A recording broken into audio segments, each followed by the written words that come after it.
U of I is really special, and I think the people that I've seen here can really blow me away with just how dedicated they are.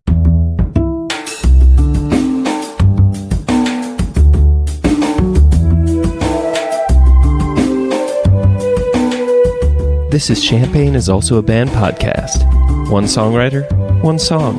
I'm Sven, your host for a journey into the music of Champaign-Urbana. Recorded in the Blue Box studio with a songwriter from the Champaign-Urbana music scene, past or present.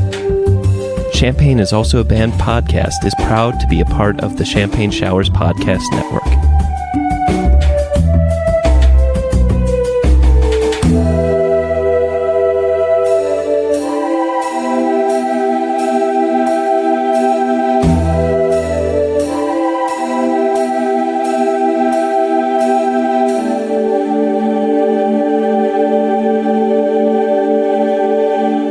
Welcome to Champaign is Also a Band podcast. Today, I have Zach and Sam from The Meantime. And you might also know Zach from Group 17. And Sam, you might also know from Run After Rain. Zach and Sam, welcome to the show. Thank you. Thank you for having us. So today we're going to be listening to their song, Board, Opposite, Opposite Board. So without further ado, let's listen to the song.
welcome back.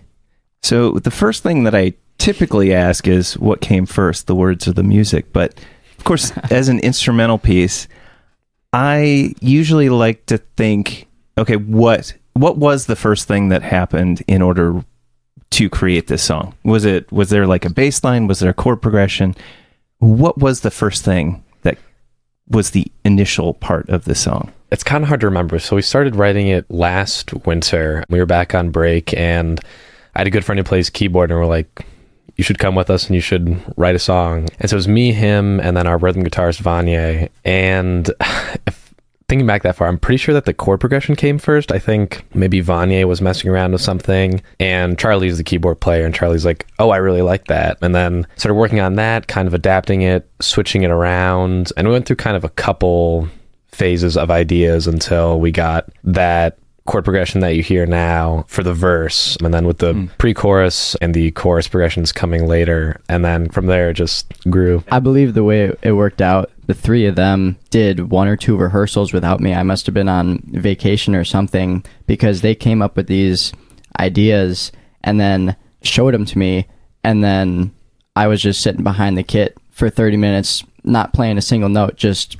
brainstorming, how can I transform this idea of theirs into something more almost like a studio drummer would. It's funny that you refer to these parts as like a verse and a chorus. I mean, typically The Meantime has a vocalist and has singing, but as an instrumental piece, I just wanted to kind of clarify that for the audience so that they know to expect also a vocalist, and that this isn't all-encompassing representative of what The Meantime does, but that you referred to the sections kind of as the verse and the chorus and the pre-chorus. And I had made the verses, I called that the main theme.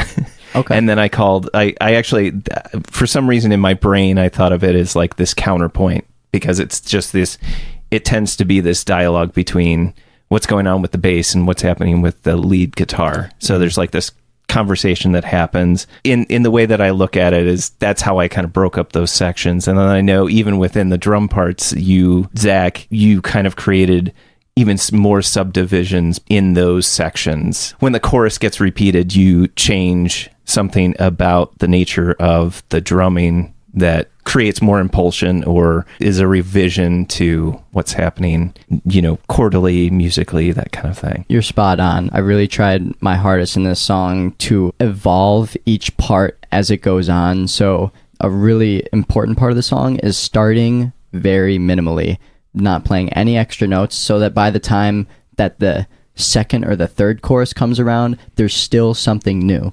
Without lyrics, it's very hard to introduce new ideas into the listener's head. So even the hook in the chorus, to make it different, Sam, you can talk about it, but he phrased it differently. He phrased it, more staccato, and with that double chorus. Exactly. Just to make sure that I'm calling it out at the right spot too, is that, so that's the second time that you do that, is that you're referring to?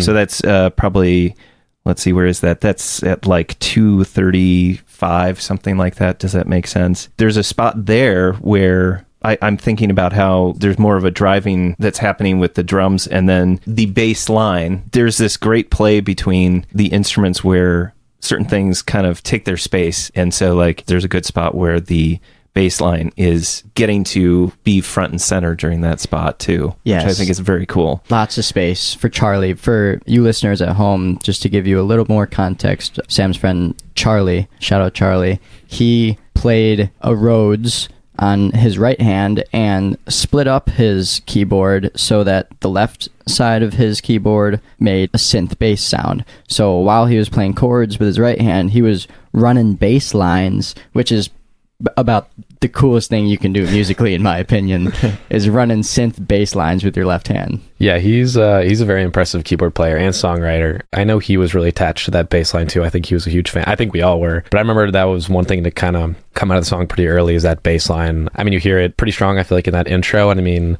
same with that outro. I mean, the bass is always, I feel like, a pretty strong presence in the song. I'm down to talk about this bass line for hours if you'll have us, Sven. Sure. But I think it was the bass line that introduced the funk into the song. Yeah. Between the tone of it and the phrasing, the way he introduced some of those phrases just in the middle of the chorus, I think it works really well. As far as his right hand, I mean, you can hear it, especially in the verse, on those, I don't really know what to categorize them as, those like flowing chords come in, maybe halfway through the verse, something like that. It's pretty simple, and I mean, we talked about it with him, like his right hand is really doing pretty simple stuff, but yeah, his left hand, I mean, the whole time the bass is putting in a lot of work for sure. But I think that's one of the coolest part of the songs is it's a very unique bass line, and I really like it. Although this feels like this might be the spoiler, but at the very, very end of the piece, where it's just like everything drops out and then the bass is still in there, you're just like, it's like the curtain gets lifted and you're like, okay, all that kind of stuff was going on during the song. It wasn't necessarily like all of a sudden there's this great big flourish. No, that kind of flow in the bass line is happening. So, and not to say that was my favorite part, but I love that as an outro because it just leaves the song with like this really high energy in this weird way, right? Like, so it doesn't just go, I'm sorry. So it doesn't just like leave you calm. You're like, I want to hear more. Mm-hmm. And I think that, honestly, some of the best songs are the ones that make you want to just hear it again and be like, okay, I want to hear how this sausage is made, Right. Yeah, Sven, we really appreciate hearing your perspective as an outsider because, to be honest, we haven't talked to many people about this song.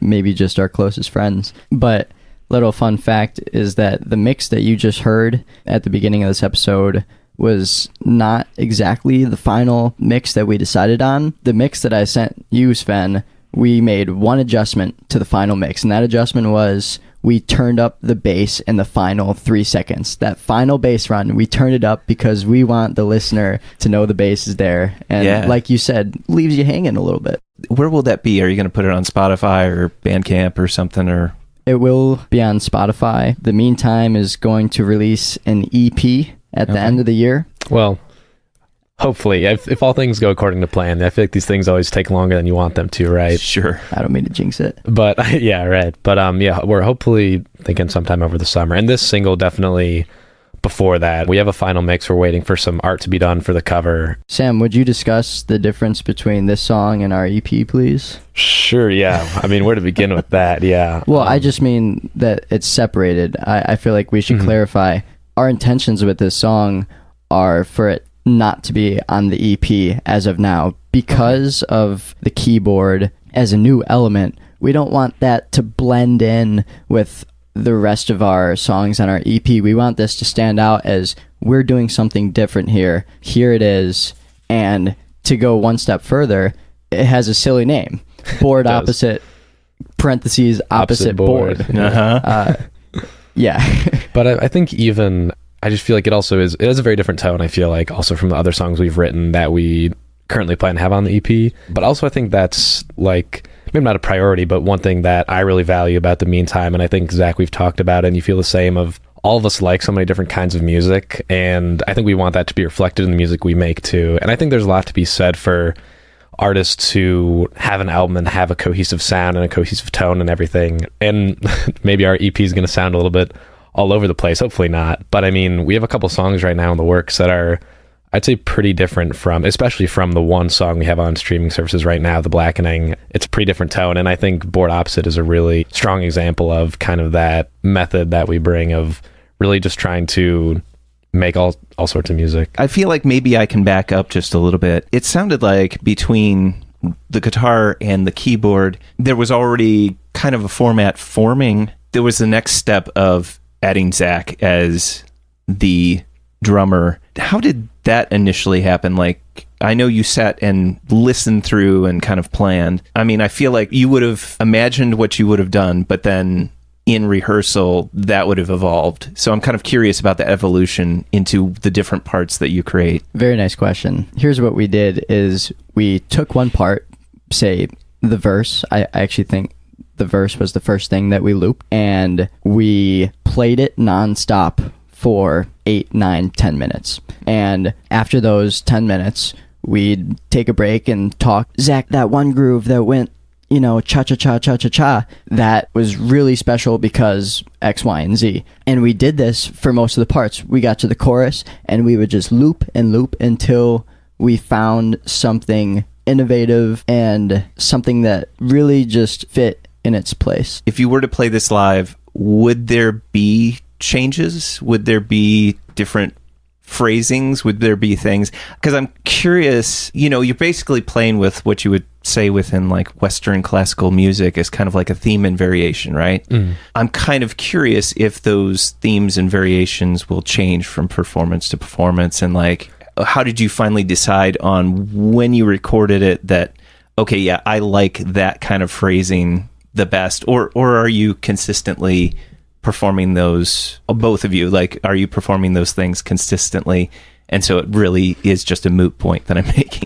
No, I mean, I think if we played it live, I don't know, I think it would definitely evolve as we play it more and more. I mean, that just kind of happens with our songs as it is. But yeah, I mean, as far as kind of things in the song and when it came time to record, at least for me, not a lot of it, but definitely elements of it where I didn't know what I was playing until day of recording. Like even, I mean, it's really small, but I have a little fill in that double chorus where that piano's doing some riffs, I'm doing some riffs. There's like a little kind of call and response thing going on there. When we'd been rehearsing it, I'd been playing all these different riffs, and come time to actually sit down and record the song in the studio, I was kind of like, I guess I never really decided which one I like wanted to do. And we started playing the song and I whipped that out, whatever it was, and I was like, it's actually kind of like that. That was kind of like a day of thing. But then in contrast, that solo, I agonized might be a strong word, but I spent a lot of time working on that solo, and everything in that solo is very, very planned out, which I think for a lot of solos it's similar. But I mean, even in our other song, The Blackening, there's a section where there's some hits and some improvisation, and one of the riffs there, I didn't know that I was playing that until day of, really. And I mean, a lot of our stuff in our live set too, and Zach can attest to this, can be pretty improv heavy, and our set is definitely not the same every time. Definitely similar songs, but how we play those songs, and if there's a solo section, how long that solo section is, what I'm playing in that solo section, tends to pretty much change every time. And at least growing up, like starting to play guitar, that was always really heavily emphasized in my like music education, was improvisation, especially with guitar. And so I really like that element of it, and I really like that it's constantly changing, even if it's obviously scary sometimes. Sure. And going into a solo not necessarily knowing what I'm going to play. And I think some of that comes across even in our studio stuff, in our recorded stuff, where I may not know what I'm playing till day of. Within like a rhythm section, like between the bass and drums, saying I feel bad for the bassist and for the drummer isn't the right words, but I always feel like the drummer and the bassist have an additional responsibility that I don't think the guitarist always does, which is like you're holding the rhythm and the bass of the song together. And then at the same time, given the opportunity to improv, I feel like that's just one additional burden. So I'm curious, Zach, how you kind of balance that in this song, like if you do improv, but also how do you think about that in terms of making that balance work? Because you can't just kind of run off with the rhythm. I have lots of ideas in my head right now, so be prepared for this response. But first of all, when we were in the studio, one thing that I find really funny is Charlie, the keyboardist, he was sitting across the room, and as we were playing, we didn't feel quite as tight as we normally did, so I had to rearrange the cymbals of the drum set, move them so I could see him, make eye contact with him, and I just remember doing take after take of the song and just staring him dead in the eye, because as the rhythm section, you need to be tight and stable. Right. Tight and stable. Once we had that down, you bring up improvisation, and I think as Sam and I sit here representing The Meantime, if you've ever seen The Meantime live, I think it's very important that we sit here and talk about improv for a minute. Yeah, absolutely, yeah. One of our favorite things we like to do in a middle of a cover song is just break it down. We will spend 2-3 minutes really having fun and not knowing where we're headed. That's the beauty of it. It's funny, Elizabeth, our lead singer, will sometimes look back and get mad at me because she has no idea when to come back in singing, because I'm just having fun. So I think that really makes our live sets. Yeah, totally. If I can bring that now into our song Board Opposite Opposite Board, Sam, you brought up that last chorus. For the listener, I want you to go back and listen to the last chorus about halfway in the song, and that is, I would say, the peak of improv in that song, you can hear that I am no longer minimal. I am showing off my chops and personally impressed with what I brought out that day. I impressed myself. I was like, whoa, I didn't know I could do that. So by halfway through the song, we already have amped up the energy just that much through this improv. You can almost tell we're having fun with it by halfway in the song. I guess your answer maybe kind of already gave me the answer I'm looking for, but so in the studio, and maybe it's insightful, I'm asking this question right now, I didn't even know this, but did you know exactly what you're going to play, or some of those fills, like you said, in that double chorus where it's a little more rhythmic and I'm palm muting, doing that rhythmic picking, like you're saying you did not know what you're playing? I had ideas from earlier takes and earlier practice sessions, ideas of what to throw in there. However, the timing of it all and the even smaller details of how these fills connect into each other, that is something that you do not obtain through a couple run-throughs. That is something that you obtain through years of playing and developing fluency. So to answer your question, I had ideas, but I did not know exactly how I was going to use them. Like towards the end, there's an outro. It's like at the 3-minute mark, and I referred to it as the exploration of the counterpoint and main theme. I'm just kind of curious, how did you all in the recording process and also in kind of the writing process decide on bringing those, I guess, already solidified ideas and then the improv? How do you exit this piece with like good energy and that variation? I don't want to call this a jam band, but I can't think of, it has that very jam band moment. So if that's all right for me to refer to it as that, because I can't think of any, but I'm curious about that decision to use that as the outro. Me and Sam are both avid jam band fans ourselves. We like to have this moment, right? You mentioned right at the 3-minute mark of just the flow stops and all you hear is the guitar bend. Wow! And your eyes roll back into your head and you just feel. Yeah. yeah. And I think, even goes back to when I was in high school. I was in a band with Charlie, which is Run After Rain, now dead and buried. But when we were in that band, we had played our last show the summer going to our freshman year of college, and me and him had grown close over the course of the band, and we're like, hey, why don't we just mess around and like write some stuff over the summer? And a lot of that stuff ended up being really improv heavy, because I think just from the music that we like listening to and from our musical education, both of us really felt like a sense of importance when it comes to improvisation. And I don't know, I don't really know how to explain it. I think that's just always how it's been. I grew up listening to a lot of blues. My dad was super into blues, my whole family, and obviously that's incredibly improv heavy. Later got into jazz, and that's obviously also very improv heavy. So I think it was not even really a conscious decision with most of the songs we write. I think a lot of the time, it's almost sometimes a given that there's going to be some elements of improvisation. And with this solo specifically, just when we were writing the song, I don't remember exactly how it ended up, but we're like, okay, there's going to be this long section at the end and we're going to have a solo, and Sam, you're going to do the solo. And I was like, okay. For the most part, like when we were rehearsing it, I would kind of just mess around. I didn't really have any super concrete ideas until when I learned that the recording date was coming up. I'm like, okay, I have to really solidify the solo, know exactly what I'm playing. I really didn't think too consciously, honestly, I don't feel like, about kind of the tone of the song, how I want to reflect that in the solo. I think it kind of just came out naturally from playing the song so many times, having specific like emotions and feelings that came to me when I played the song. And so I went home, I looped the chords, and I would just improvise over it. And when I got something that I liked, I was like, oh, perfect, I'm going to throw that in. And then kind of arranged it accordingly to what the drums were doing, what the rhythm guitar was doing, what the keys were doing for like higher energy, lower energy. And yeah, and that's, I guess, how that end jam kind of materialized. That's interesting. I feel like it's almost a bold decision to just end a song with 2 minutes of jam. It's a long solo. It's a very, yeah. Like, that's not an easy decision to make when you're creating this song. From my perspective as the drummer, I felt that my job in these 2 minutes of jam were to make it a journey through different energy levels so that the listener can experience these different feelings throughout. Every 10 seconds, I want the listener to be feeling something different than they did 10 seconds ago.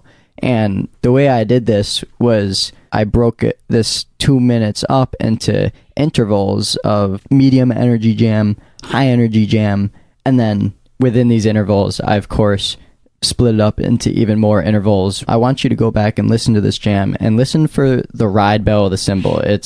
If you're not familiar with that, it's the brighter part of the cymbal. What you'll notice is that I changed the eighth note that it's placed on. So in the first chord of the jam, it's placed on the downbeat. And then when Sam starts getting maybe a little more groovier with it, I'll place it on the upbeat so that now your head is bobbing in a different way. I was showing this to my mom and I pointed this out and it blew her head because she had no idea that this happened. And I think it was that bell of the ride cymbal that changes how you feel. You mentioning the drums in that solo section. I mean, I don't know how you feel about it, but for me, I feel like it's almost kind of that unconscious like dialogue or interplay kind of between the drums and the guitar. And I mean, it happens live all the time. Like if we're in some kind of solo section, jam section where you maybe not even like ramp up the energy, make it more intense, but just small changes in your drums, like I'll kind of respond to it in how I'm improvising, like I said, almost unconsciously, which I think just comes from us playing together a lot and like kind of getting that groove of how we interact when it like in an improvisatory setting, I guess. Yeah, I'm proud to say that after playing a year or two with Sam, I feel as tight as ever. Oh yeah, playing together with you. Like now when we just sit down and jam at a bar or something, I'm confident, you're confident that we can lay down something groovy and tight. Those are, I feel like, two of the best moments live is like we're jamming and we responding to each other's energy. And by energy, I mean just kind of like even just the dynamics of how loud we're playing, like specifically what kind of beat you're playing. If you're playing on an upbeat or a downbeat, how heavy you're using the kick, responding to that. And there's every once in a while you get one of those moments where we're just in the pocket and we hit one note, one beat together, and we'll just look at each other and smile. It's just like that moment of like, that was pretty sweet. Yeah, those are definitely the highlights of my musical career on campus, is those moments looking at Sam and laughing because of what we know we just did. Yeah, absolutely. I'm sorry, but if anyone were to be a casual observer and not know specifically that you're playing music, it almost hits me like an inside joke, right? Like you made a joke to each other and you both understood it, but no one else would necessarily pick up on that. It's just, I love music because there's that communication that's happening, and then you pick up on another person's rhythm, and not just like musical rhythm, but just an understanding, like a communication. Yeah. So I think that's kind of cool. For a non-musician, that's a perfect analogy, I would say. Yeah. You know, I just wanted to kind of point out what my favorite part of the piece was, and then I was going to ask you both kind of what your I'm interested to hear your favorite part. You know, I think that, so this actually happens pretty early on in the piece, and it just, maybe it's because it sticks out in my mind. I call it the call and response part. I feel like this is when the energy starts to pick up, and then, so it's like a minute 22, and it's the staccato part, the palm mute part. You could even say it's a little bit maybe marcato. I don't know. Anyway, you actually have a lot going on, but it doesn't sound like there's a lot going on, right? So like if you wanted to, I love pieces of music where if you do that, break out in a crowded room, one voice, and be able to listen to it. This is a part that you can listen to over and over, and it has those moments in it, and nobody's necessarily like overstepping their bounds, which I think is cool. So basically nobody's shouting. There's that play with the staccato, and I feel like the energy is just starting to really build at that point, and everybody's coming in. But then it's like you'll say something with the guitar, a phrase, and then you hear the keyboard kind of respond back. So that call and response that you mentioned earlier, and then your energy in the drums is starting to build, and then it leads back into like 40 seconds later. So 2 minutes in, that's where you're ramping up to that chorus. It gives this really nice impulsion to everything. I think that that's probably my favorite, not because it has, you know, the most crazy things going on, but I feel like there's that spot where it's just, there's little things that you can identify and see that they're kind of playing within and playing with each other. So it's just, I don't know. We appreciate that very much. Yeah, thank you. So I really like that spot. So Zach, what's your favorite part of the piece? My favorite part is one cymbal crash in the very end of the first half of the jam. So now we're talking maybe 45 seconds from the end, and you can hear when everything is coming to a climax and you don't know what's coming next. And then out of everything that happens, it goes back down to something very minimal. I find that change fascinating. The one thing that I did that I thought was so clever, this is the one thing that I overdubbed in this song. This was all, for the most part, one take, except at the end, I said, wait, I have an idea. And he says, how long will this take to record? Like, we want to get out of there. And I say, no, it's just one cymbal crash. It's the timing of the cymbal crash. Let me take you through the journey of the mindset of the listener during the cymbal crash. So the energy's high, and then the energy goes low, and you feel this energy low. Cymbal hasn't crashed yet.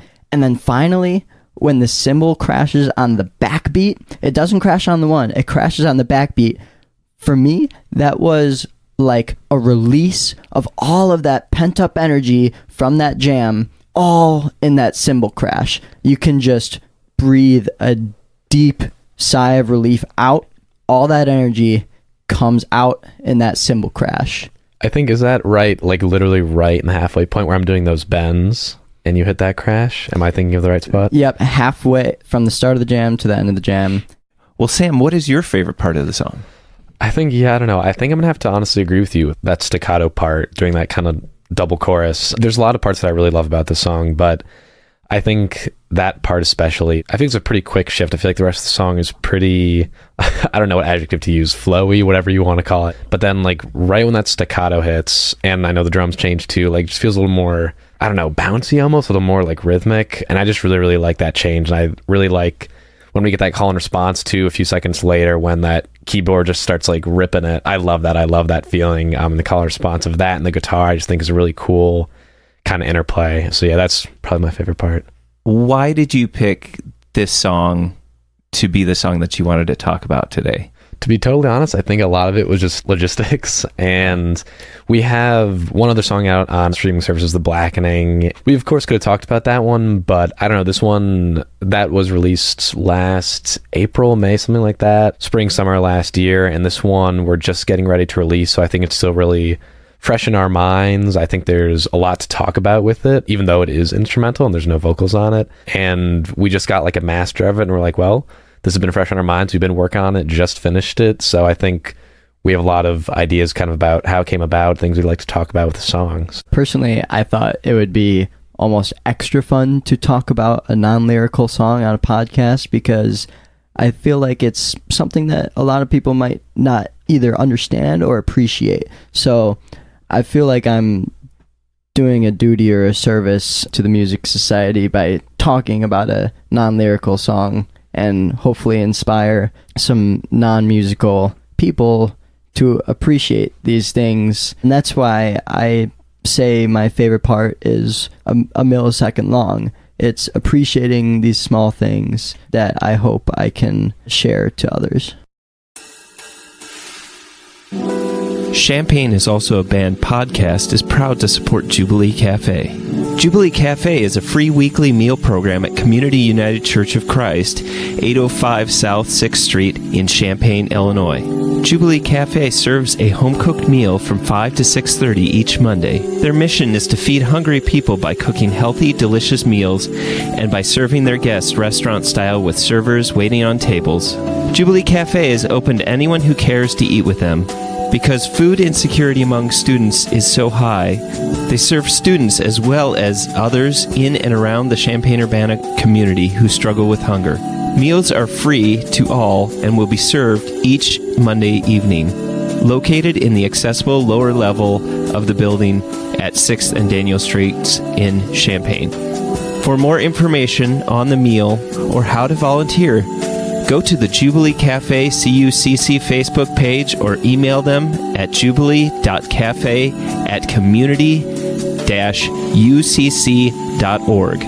That's jubilee.cafe@community-ucc.org.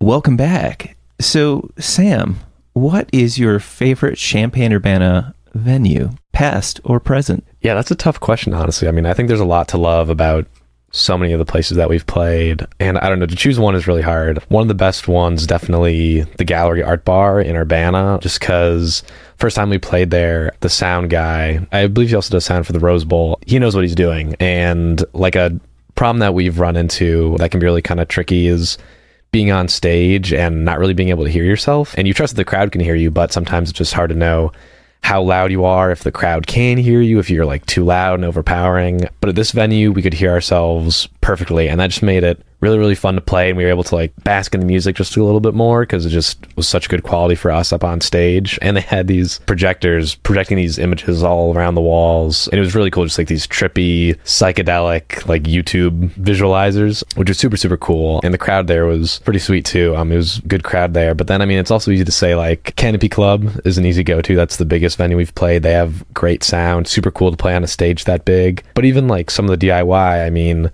House of Soul, sadly no longer with us, but House of Soul or Reds or even Concordia have all been super, super fun to play. A lot of that is just the people at those places are so into the music and there to see their favorite bands or their favorite campus bands and get really, really into the music. So it's hard to pick just one, honestly, but those are a couple, I guess, off the top of my head of the ones I've really liked playing.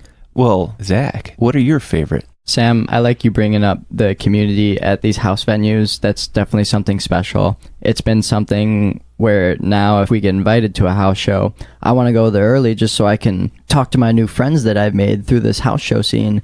And that's just something really special in my college life, is going to these music venues and talking to new, different people, lots of different personalities, which is really interesting. To answer your question, I will go with the basic, and I will say Canopy Club. The reason being is the sound was magnificent. They had a very professional sound system. The drum set was mic'd up. Every drum, each tom was mic'd up. That's something that you don't get often. They had overhead sound, and then also they had monitors pointed at the drummer so that the drummer can hear their bandmates. And this made playing live just that much easier. I felt like I was playing in a recording studio, even though it was the biggest room we've ever played in. It's funny that I say Canopy Club, but not because of the massive stage or the crazy fans. No, the sound was something special. Yeah. Nice. I remember you getting up there and hitting the kick the first time. I think we were all still setting up and you hit the kick. And I was like, oh, yeah, this is pretty sweet. What's funny is we set up an iPhone to record our entire set in the middle of the floor, and visually the footage is hilarious because every time I hit the kick drum, the entire room just vibrates and you can see the camera just... So the camera was shaking. The camera was shaking. A little spoiler, we are supposed to play Canopy Club come March 7th. So for any of you listeners, we'll be playing Canopy Club March 7th. And I believe this will be on the smaller stage, which will be something different than last time. We've played Canopy once and it was on the big stage, luckily. So now we'll get the opportunity to play a new stage and see how that is. I've been struggling to figure out exactly like what does make a good music scene, and like even more specifically, what makes a good music community. So I'm just curious, what do you guys think about what makes a good music community? This might be kind of a cop-out answer, but almost like with the venues, I mean, I think there's such an array of things that really can make, just like a venue, make a scene like good. And it really just takes like a lot of factors to be there, I think, to make a scene good. And that was one thing I was honestly really shocked by coming to U of I for school, like how robust the music scene was. Because I knew I'd played in a band in high school and I'd played played guitar for a while, and I knew that I wanted to make music and play live as much as I could, but I wasn't really sure what the music scene was going to look like when I got down there. And to get down there and see all these bands and all these venues was really, really exciting. It's really just like a mix of things. I mean, I've heard people on the show say the fans, which is absolutely true. And every day I feel so incredibly grateful that there are people who show up to see these bands. I mean, and sometimes it makes me wonder. I'm like, I don't know why people are showing up to see me play. Like, that's kind of weird. I'm just I'm just some dude. But I mean, that's super cool and makes the community so fun. And like Zach was talking about, I mean, just going to some house show, playing in the basement, then afterwards hanging out and talking with everyone is super fun, and getting to know people in the community. I mean, but then also takes like the musicians and people who want to make music, which I mean, I think that you can find anywhere. And I mean, obviously all over the country, all over the world, people want to make music, but I think U of I is really special. And I think the people that I've seen here can really blow me away with just how dedicated they are and how talented they are when it comes to making music and playing live. I mean, shout out Manifest West. I mean, those guys smash a guitar live. And when I saw that, I was like, oh my God, these guys are legit. These guys are serious. Or I mean, Please Her, this band from Purdue, they have all these props and like a spray bottle with holy water that they're spraying in the crowd. And it's really cool to see things that you might expect to see at like a quote unquote professional show at these like small venues, and people bringing props and having this amazing stage presence. It's all so cool. So I guess, again, kind of long way to say that I think it takes a lot of things, but whatever it takes, I definitely think that Champaign-Urbana area has it. Sam, I like that word you use, dedication. I'm going to use the word dedication in a slightly different way, but the dedication of showing up and supporting your fellow bands. I think the thing that's made UIUC music community the most special to me has been the other bands that we've met coming to our shows, even though they don't have to, just to watch our set, even though they've seen our set 5-6 times already. They're just showing up because they want to show their support and dance and all that stuff. Some specific bands that have showed up for us the meantime. Citrus Soul has been so nice to us. They've come to so many of our shows. Shout out Cash Only, all those guys, awesome guys, because they just show up for the sake of support. Yeah, nicest guys ever, yeah.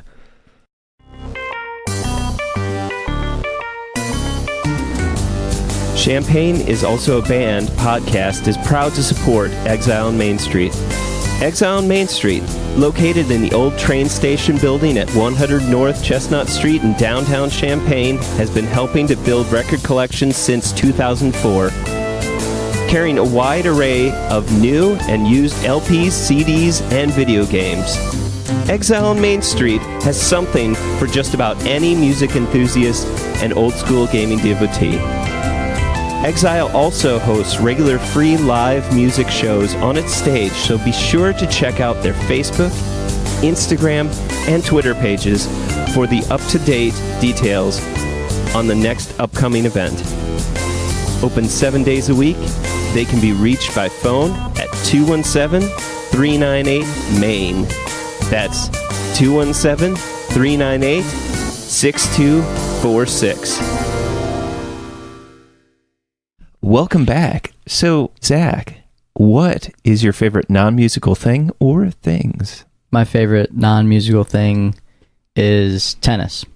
I've been a tennis player all my life, and I guess I should rephrase my favorite non-musical thing is getting better at something every time that you do it. Obviously, I have applied this to my drumming and my musical skills, but this skill that you have to develop, for me, it came from tennis. Tennis was the first thing that I ever worked so hard at, really put in the effort just because I cared. I'm really happy that it showed me how I can work hard at other things and get better at them just for the sake of self-improvement. I started working hard at this even before I started working hard at school, just to put that in perspective. I think there's definitely something to be said for consistency, because if you go a few months without playing, you're bound to lose some of that. Just like going to the gym, it's all about showing up. Obviously, you want to work hard,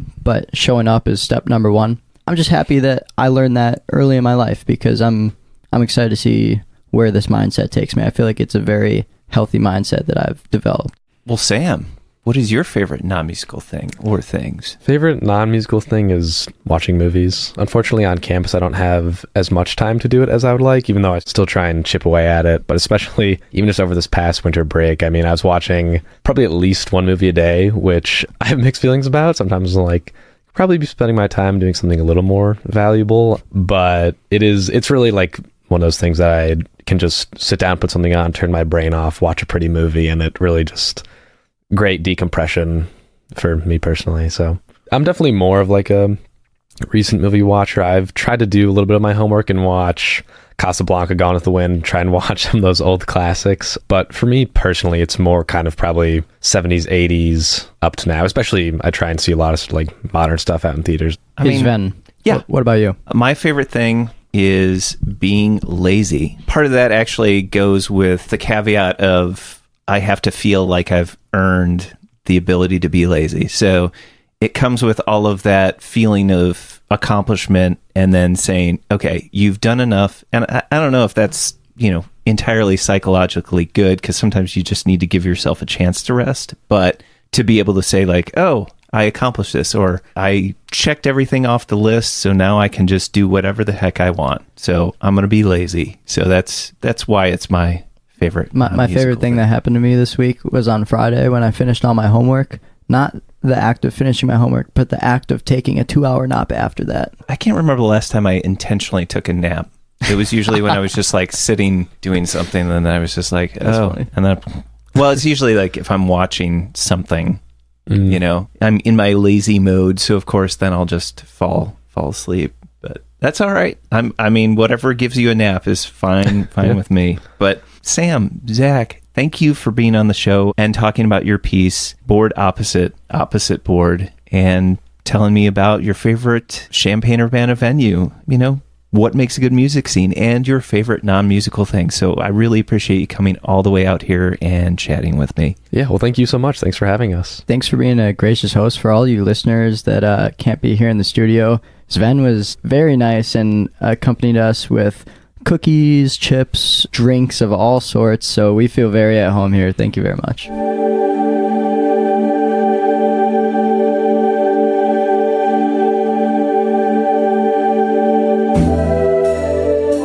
Thank you for listening to Champaign is Also a Band podcast. This is Zach. This is Sam. We're The Meantime. And we're reminding you, great music is out there. Go find it where you live.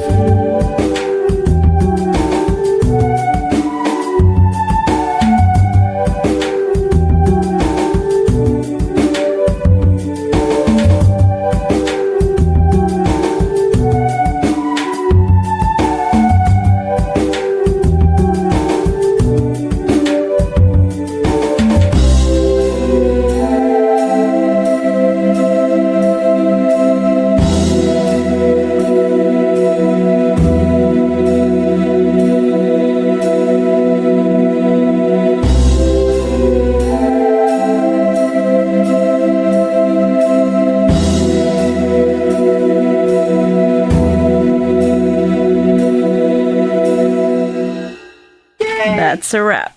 Champaign is also a band. You almost have an NPR voice. It's so good. Studio South Peter on the inside. All you hear is the guitar bend. Wow! And your eyes roll back into your head, and you just feel.